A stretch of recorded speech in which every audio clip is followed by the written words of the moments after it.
ஜீவனானது இசை நாதம் என்பது முடிவில்லாதது.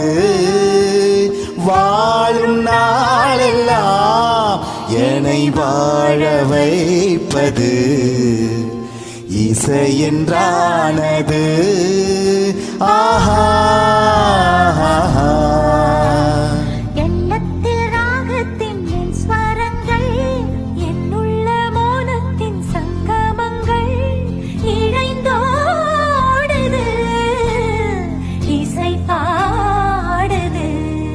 ஒரு இனிய மனது இசையை அணைத்து செல்லும் இன்பம் புது வெள்ளம்.